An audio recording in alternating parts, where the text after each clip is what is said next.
Hi friends, welcome to Versatile Samayal. நம்ம இன்னைக்கு என்ன பார்க்க போறோம் அப்படினா கோபி மஞ்சூரியன் தான் பார்க்க போறோம். அத பார்க்கறதுக்கு முன்னாடி நம்ம சேனலை சப்ஸ்கிரைப் பண்ணலனா சப்ஸ்கிரைப் பண்ணுங்க. கூடவே பெல் ஐகானையும் பிரஸ் பண்ணுங்க. வாங்க வீடியோக்குள்ள போகலாம். இன்னைக்கு நம்ம காலிஃப்ளவர் மஞ்சூரியன் எப்படி செய்யறதுன்னு தான் பார்க்க போறோம். இது வந்து நான் ஃப்ரைட் ரைஸ்க்குலாம் சூப்பரான சைட் டிஷ்ஷா இருக்கும். இத வந்து ட்ரையாவும் பண்ணலாம், செமி கிரேவியாவும் பண்ணலாம். நான் வந்து இன்னைக்கு ட்ரையா தான் பண்ண போறேன். வாங்க இதுக்கு என்னென்ன பொருட்கள் தேவையானதுன்னு பார்த்துலாம். 2 பெரிய வெங்காயம் பொடியாக கட் பண்ணி வச்சுருக்கிறேன், 2 குடமிளகா கட் பண்ணி வச்சுருக்கிறேன், 3 பச்சை மிளகா பொடியாக கட் பண்ணி எடுத்து வச்சுருக்கிறேன், ஒரு பெரிய வெங்காயம் பெரிய துண்டாக கட் பண்ணி எடுத்து வச்சுருக்கிறேன், 1 ஸ்பூன் சோள மாவு தண்ணி விட்டு கரைச்சி எடுத்து வச்சுருக்கிறேன், 1 spoon soya sauce, 1 spoon tomato ketchup, chilli paste எடுத்து வச்சுருக்கிறேன், இஞ்சி பூண்டு பேஸ்ட்டும் எடுத்து வச்சுருக்கிறேன்.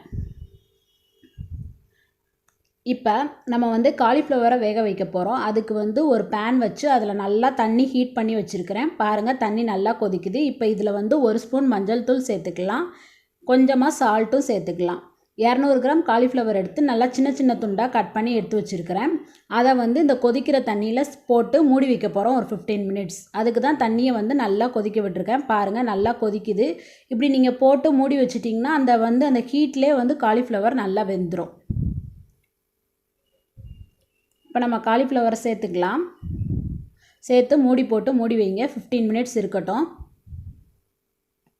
பாருங்கள், 15 மினிட்ஸ் ஆயிடுச்சு. தண்ணியை பூரா வடித்து எடுத்து வச்சுருக்கிற ஒரு மிக்சிங் பவுலில் இப்போ பொரிக்கிறதுக்கு நம்ம கோட்டிங் கொடுக்க போகிறோம். அதுக்கு 1 ஸ்பூன் மைதா மாவு சேர்த்துக்கோங்க,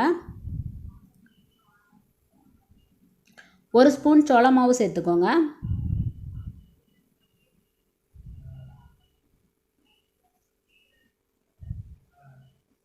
1 டீஸ்பூன் உப்பு சேர்த்துக்கோங்க,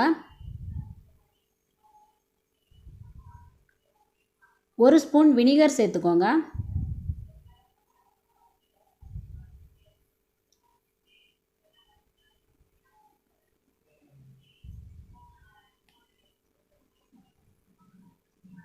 சேர்த்து நல்லா மிக்ஸ் பண்ணி விட்டுக்கலாம். அந்த காலிஃப்ளவரில் வந்து எல்லா காலிஃப்ளவர்லேயும் கோட்டிங் படுற மாதிரி நல்லா மிக்ஸ் பண்ணிக்கோங்க.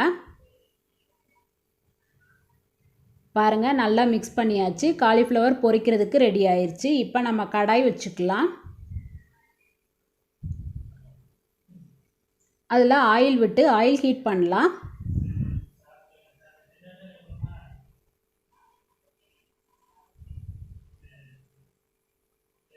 ஆயில் வந்து நல்லா ஹீட் ஆகட்டும்.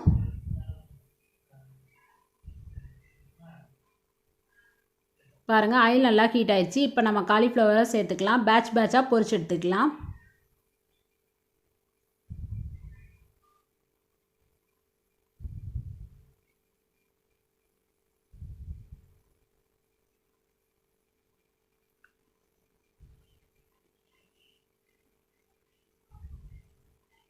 பாருங்கள், நல்லா பொரிச்சாச்சு. இப்போ இதை ஒரு பவுலில் எடுத்துக்கலாம். நம்ம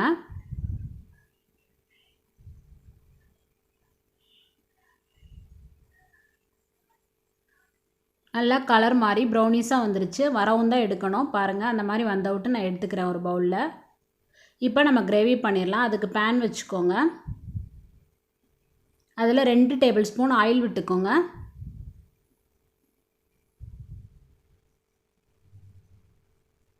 ஆயில் நல்லா ஹீட் ஆயிடுச்சு. இப்போ இதில் 1 ஸ்பூன் இஞ்சி பூண்டு பேஸ்ட் சேர்த்துக்கலாம். நீங்கள் இஞ்சி பூண்டை பொடியாக கட் பண்ணி கூட சேர்த்துக்கலாம். நான் இஞ்சி பூண்டு பேஸ்ட் சேர்த்துருக்குறேன்.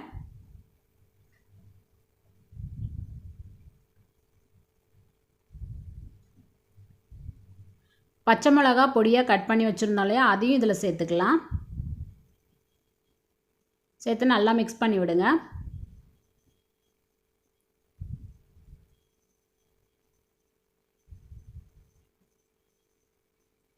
பாருங்கள், இஞ்சி பூண்டு பேஸ்ட் பச்சை வாசனை எல்லாம் நல்லா போயிடுச்சு. இப்போ இதில் நம்ம பொடியாக கட் பண்ணி வச்சுருக்கிற வெங்காயத்தை சேர்த்துக்கலாம்.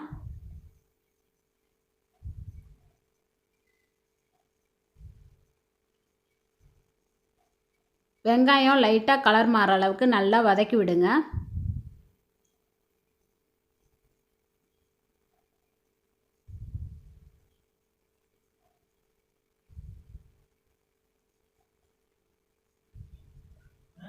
பாருங்கள், வெங்காயம் நல்லா கலர் மாறிடுச்சு. இப்போ இதில் 1 ஸ்பூன் டொமேட்டோ கெச்சப் சேர்த்துக்கலாம்.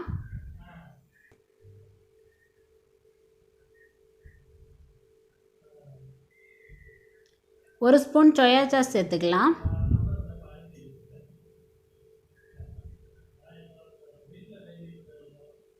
சேர்த்து நல்லா மிக்ஸ் பண்ணி விடுங்க.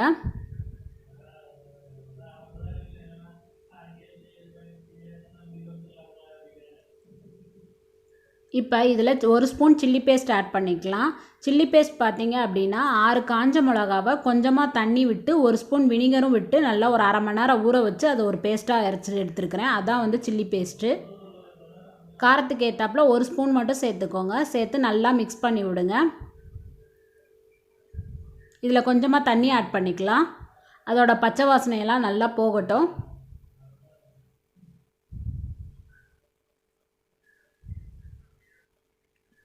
பாருங்கள், நம்ம தண்ணி சேர்த்துட்டோம். பச்சை வாசனையெல்லாம் போய் எண்ணெயெல்லாம் நல்லா பிரிஞ்சு வர ஆரம்பிச்சிருச்சு. இப்போ இதில் நம்ம பெரிய பெரிய துண்டாக கட் பண்ணி வச்சுருக்குறோம்ல, அந்த வெங்காயத்தை சேர்த்துக்கலாம். கூடவே குடமிளகாவையும் சேர்த்துக்கலாம். குடமிளகாவும் வெங்காயமும் எதுக்கு பெரிய துண்டாக கட் பண்ணி வச்சுருக்கிறேன் அப்படின்னா, சாப்பிடும் போது அதோட டேஸ்ட் வந்து சூப்பராக இருக்கும்.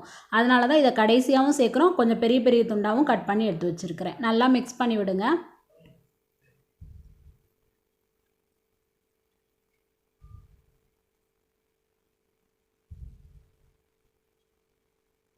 பாருங்கள், நல்லா வதக்கியாச்சு. இப்போ இதில் கொஞ்சமாக சால்ட்டு சேர்த்துக்கலாம். ஆல்ரெடி நம்ம காலிஃப்ளவர் பொரிக்கும் போது சால்ட்டு சேர்த்துருக்கோம். சாஸும் ஆட் பண்ணியிருக்கிறோம். சாஸில் வந்து கொஞ்சம் கொஞ்சம் சால்ட் இருக்கும். அதனால் பார்த்து சேருங்க. 1 ஸ்பூன் வினிகர் சேர்த்துக்கலாம். சேர்த்து நல்லா வதக்கி விடுங்க.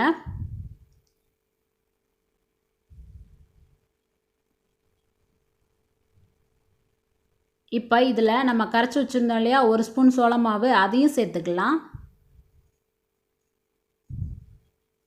1 ஸ்பூன் சோள மாவில் கொஞ்சமாக தண்ணி விட்டு கரைச்சி வச்சுருக்கிறேன். அதை தான் இப்போ சேர்த்துருக்கோம்.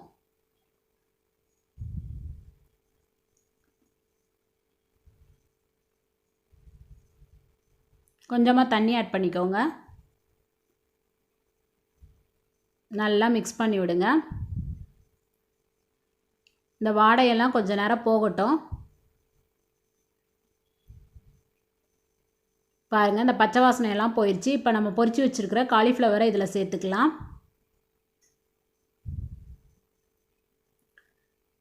சேர்த்து இந்த மசாலா எல்லாமே இந்த காலிஃப்ளவரில் கோட்டிங் ஆகிற மாதிரி நல்லா மிக்ஸ் பண்ணி விடுங்க.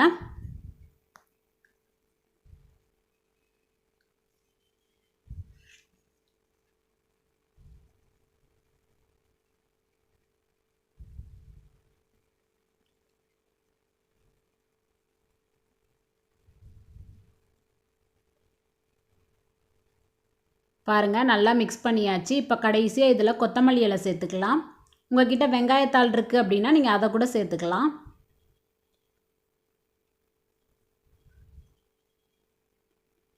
சேர்த்து மிக்ஸ் பண்ணி விடுங்க. அவ்வளோதான், சூப்பரான டேஸ்ட்டான கோபி மஞ்சூரியன் ரெடி ஆயிடுச்சு. நீங்களும் மறக்காமல் உங்கள் வீட்டில் ட்ரை பண்ணி பாருங்கள். இந்த வீடியோ உங்களுக்கு பிடிச்சிருந்துச்சுன்னா லைக் பண்ணுங்கள், ஷேர் பண்ணுங்கள். மறக்காமல் எங்கள் சேனலை சப்ஸ்கிரைப் பண்ணுங்கள். தேங்க்ஸ் ஃபார் வாட்சிங்.